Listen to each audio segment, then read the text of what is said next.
Roger, welcome back to London. Looking back at Thank your you. season so far, and obviously such a great season, but how would you rate it amongst other seasons so far? Absolute at the top, really, somewhere. I don't know if it's 1, 2, 3, or 4, but it's definitely right up there. I lost so few matches, won more than half of the tournaments that I entered, achieved the dream again of winning another Grand Slam, breaking the record at Wimbledon, you name it. Lived moments that were amazing, like in Indian Wells, Miami, and Shanghai, and in Halle. So it's been really one of the perfect seasons for me in my career. And how key has season management been to your success this season? You've picked and chosen which tournaments you played very carefully. Yeah, but not so much in the beginning. You know, in the beginning I just played to see how everything was going to be. Only later on, after sort of winning Australia, Indian Wells, and Miami,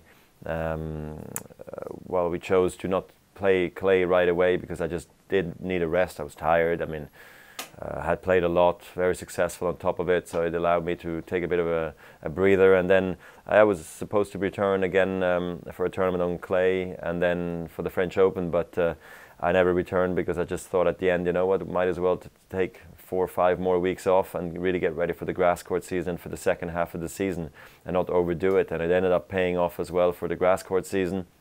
And then I actually also had a strong finish to the season now. So, I hadn't planned out like this, but it just everything ended up being good.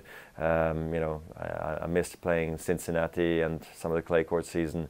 Being in tip-top shape for the US Open. Those are the regrets I have for the season. But other than that, it's been wonderful. Looking forward to the matches that await you here in London. Your collective head-to-head against the other group members is 12-3. So what does that tell you about the week in store?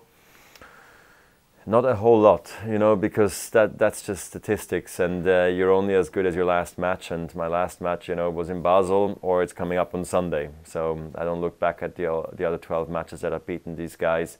My focus needs to be solely on Jack Sock right now. He's had a wonderful Paris. He was almost out in the first round against Kyle Edmund, and then ends up winning the whole thing, qualifying for here. So he's confident. He likes the big stage. I know that. I played him in a good match in Indian Wells this year in the semis. So I can expect a tough one. I hope that my experience can carry me through to some parts of the match. But I've been really recovering and resting a lot ever since Basel, so I can really come in here really strong and hopefully start off well against Jack. Finally, looking at our host city here in London, just exactly what does this city mean to you? So much success, obviously, here.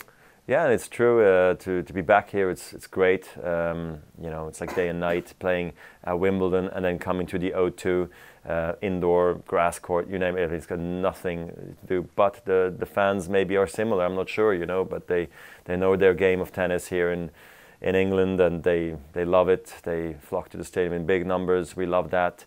It's the year-end finale. Everybody wants to play well. I think the fans sense that there is excitement from the player side for sure. Everybody's got that one more last push to give, until you go on vacation. After that, and you can just sort of collapse. But this is the big end, and I can't wait. And London has been, like you said, a super hunting ground for me, and I always love coming back here. Well, thank you, Roger. Good luck this week. You got it. Thank you.